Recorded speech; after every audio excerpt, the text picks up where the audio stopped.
name is Ava Aram and welcome to another episode of Radio Mehrbanoo video series. Today we are privileged to interview the Shadow Minister for Environment and Water and the Member for Griffiths, Terri Butler, who has generously donated her time to meet with us. Thank you so much for having me on the program. I really appreciate it. And thank you for accepting Radio Mehrbanoo's invitation. Terri, I have to start with this question. The previous minister to hold the seat of Griffiths was Kevin Rudd, who went to become the Prime Minister of Australia. Please share with us, what did it mean to you to fill such a distinguished seat? Well, I mean, it was a wonderful opportunity to be allowed to run for Parliament as a representative of the Labor Party. And of course, we had very big shoes to fill. Kevin was a wonderful local representative, as well as being the Prime Minister that everyone knew. He's also just a wonderful local representative. You know, every school knew him really well. He was always supporting our community so much, all of the time. And he was my local member as well, of course, because I lived here. So it was quite an honour to be put up to run for the federal electorate of Griffith when Kevin left. And he was so lovely to me. He was just wonderful during our first campaign here, you know. It was kind of like a bit of a rock star, you know. We went out and campaigned together and people would flock to him. So it was nice to get the chance to campaign alongside Kevin. You studied to become a lawyer at Queensland University of Technology.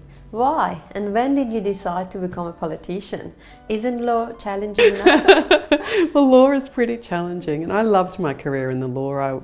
I was a partner at a great firm, Morris Blackburn, that I had been at for almost 5 years when I ran for Parliament. And I'd gone to the firm to start my own practice group in Queensland, an industrial law practice group here, and then we'd grown that from, you know, just me and somebody else's secretary working together, and then by the time I left it was a 10-person practice group. And to grow a business over 5 years is incredibly rewarding, to really build it up and see people come on under your mentorship and to see them get better and better.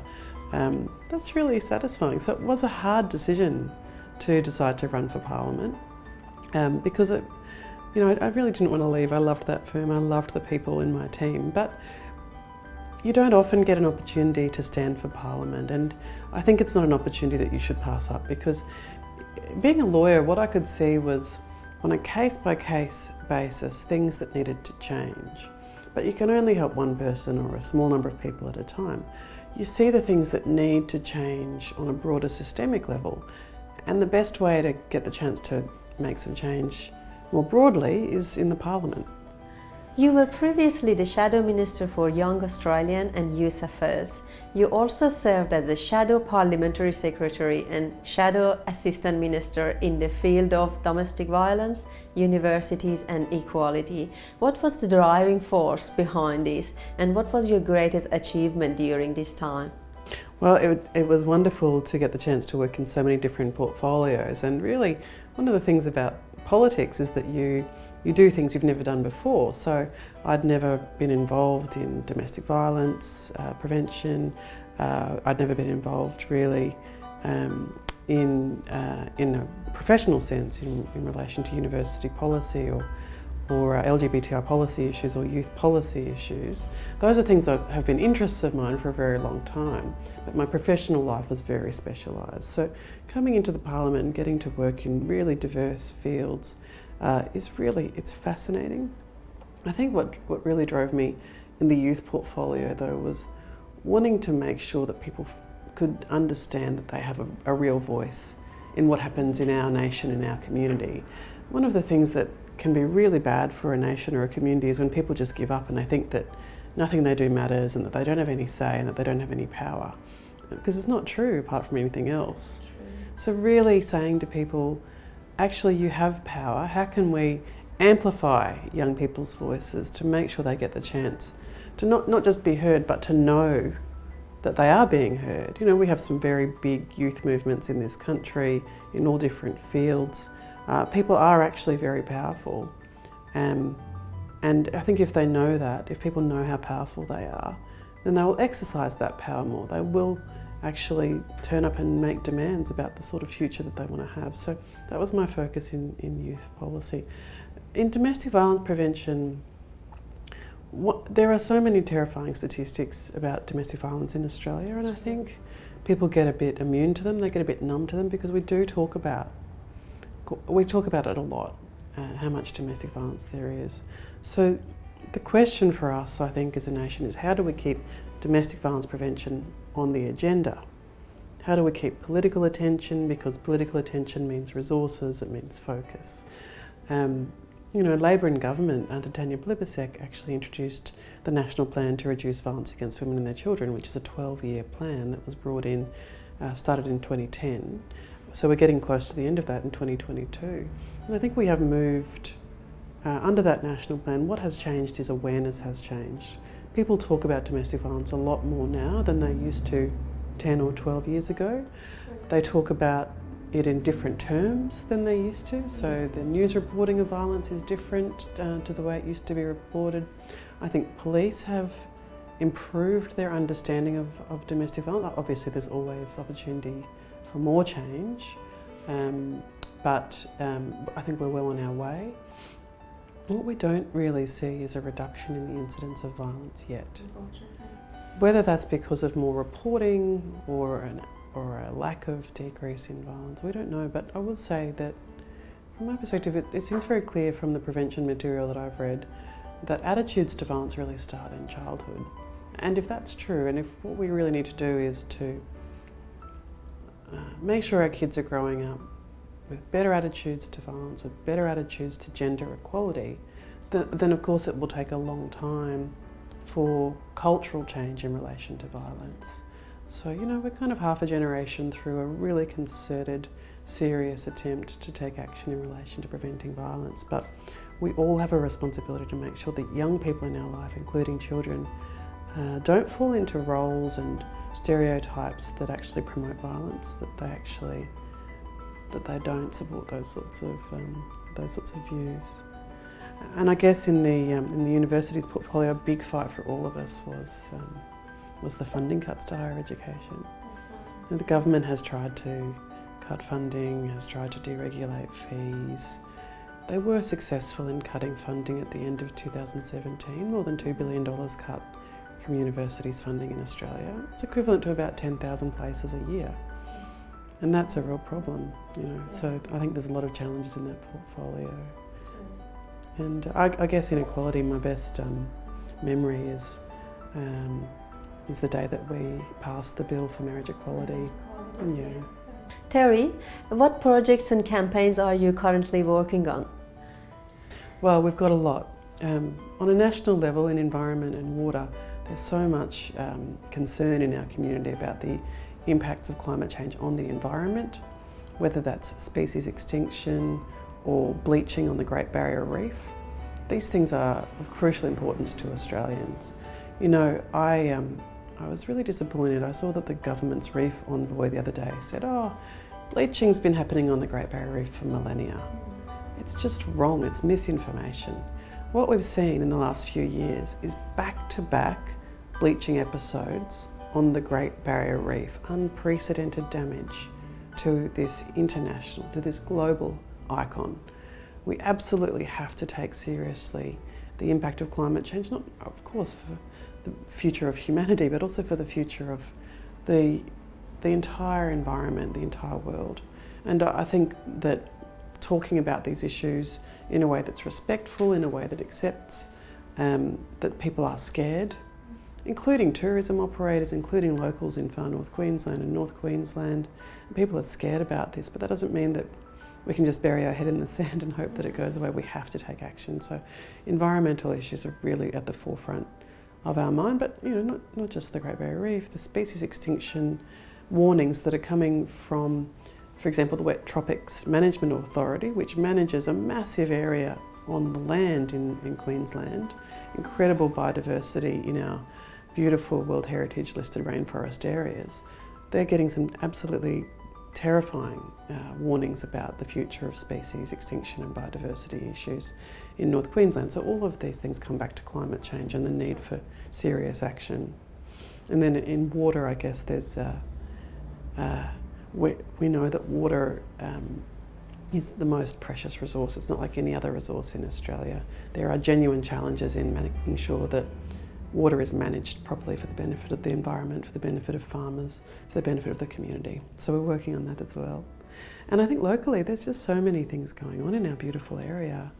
You know, Southsiders have a lot of interests, strong communities, and there's some things that we're working on that, you know, they might sound, you know, they're obviously on a lesser scale than global climate change, but they're so important to our community. Things like the Stones Corner post office is under threat of closing. We need to save it. Just traffic around our communities, traffic and traffic congestion. We need better public transport, and we also just need better infrastructure, particularly when the council's letting all these units kind of build up. You can't have densification without infrastructure to follow it along. And I saw that you're doing some work for early childhood fundings, and it's really important to me. You know, my kids are very young. My kids are 7 and 9, so it's not that long ago that we were dealing with early childhood education. I think it's so important. I've been calling on the government basically the whole time I've been a member to commit to longer term funding for kindy. Yeah. Because kindy programs are incredibly important, and they keep giving kind of 1 and 2 year commitments. We need 5-year commitments for kindergarten funding. It's so crucial for the future of. That's right, and it needs to be affordable for all families to give the children that chance to grow and get the best out of the kindy. Absolutely, so important. And you know, under Labor, when we were last in government, we really lifted nationally the participation of kids in early learning. And I want to see that happen on a continuing basis. We all strive to achieve the best of whatever it is we do in our lives. For many, we control our own destiny. For people in politics, it is voters who decide their futures. Terri, share with us some of your goals. Well, what I want to do is be the best possible representative for our local area. That's my #1 priority, to be a great local member. As I said to you about Kevin, he was a great Prime Minister, but first and foremost, he was a great local member who spoke up for our area.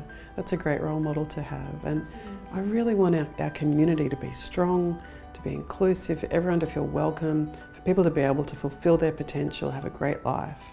And so that's really my focus. And you know, you're quite right to say our future as politicians is in the hands of voters. We don't have security. That's part of the I guess the joy of the role is that you know that you're constantly being judged and considered against what the community wants. But that's what you want. You don't want to just kind of sit there complacently. You want to actually make change, otherwise what's the point? Work-life balance is something we all strive for. Terri, can you share with us how do you find the time to do everything? Especially being Terri Butler, a politician, a wife, a mother to 2 young children. It must be really a challenge. It's so fun. It's such a funny question, isn't it? Because there's so much to do. I have to tell you, #1, I have a lot of help. So much help. I couldn't do it without all that help. So at our place, my parents have a unit on the same block as our house. So we all live together. My parents, me and my husband, our kids, and my husband's parents live in the next suburb over. So they're very close to us as well. And my kids spend a lot of time with my parents, my husband's parents. We also have someone who has been looking after our kids now since they were toddlers. She's been with us for years and years, and she's amazing, and she does things that really just make such a difference in our life. It's book week this week, and so the kids are all dressing up as their favourite book characters. And so I feel like if I were just doing it by myself, the costumes would be pretty average. I have so much help, and the reason that my kids can, that I can feel like I can do this job and my kids can have a good life is because I do have all this help, you know, with just getting costumes together. Every mum out there knows, and every dad knows, how hard it is to make sure costumes are got together. I totally feel people's pain, and seriously, I don't want anyone to think that there's any superwoman out there who's able to do all of this. There's not. It takes like an army of people. They say it takes a village to raise a child. For me, it's like an army of people to raise our kids, and so that's how we do it. And you know, the question about how to be a wife is a really important question. It doesn't really get asked. People always want to know, how are you a good mother when you're travelling so much, but it's just a fact that people in politics, a lot of marriages break up a whole bunch of marriages. And so if you want to do this job and not let that happen, you have to think about how to manage that as well. And that's a different set of skills. You can't really have an army of people help you with that. That's true. But Troy and I, you know, he is a barrister, so he has a pretty demanding job and never knows from one week to the next what's going to be happening. And so there's this kind of constant communication about where we're going to be, who's going to be home, when we're going to be home, who's making dinner, what are we having for dinner, can someone put the washing out, can someone pick up the dry cleaning, where's the car, you know, all of those things. And I know every married couple out there is like, oh my God, yeah, like it's just constantly managing the logistics of life. But you just have to do it right. Yeah. Otherwise, you just don't manage. Terri, is there something special you would like to share with the audience today? Oh, well, I guess I always like to encourage people to consider politics themselves. You know, it seems like this strange thing that a very few people do, but actually a lot of people are involved in politics. A lot of people get involved through a local political organisation or through a union, and even just doing things like having phone calls, having conversations on the phone with people about local issues, you know, or writing to people about local issues. A lot of people in my area write to me about issues that they're worried about. So for example, just had a lot of people write to me about a campaign that the Marine Conservation Society is running for a marine park in East Antarctica. So just by picking up the computer and sending me an email or writing me a letter, that's political involvement. And I notice that as an MP, and that helps me to decide what I'll spend my time on, because my time is finite. So what am I going to spend the time on? I'm going to spend the time on what people care about. How do I know what people care about? I run petitions, I send out emails, but I also get incoming from people. So it really helps. Is there anything else you would like to tell our audience? Oh, well, thank you for running such a lovely program, and it's great. And you know, I always love to get over to 4EB and see all the different programs that are being run, all the different interests and backgrounds and communities of interest. So it's lovely to get the chance to sit down with you. Thank you, Terri, for your time. We greatly appreciate the time you've given us today and wish you all the best for your future. Thank you for watching, and please follow us for more videos.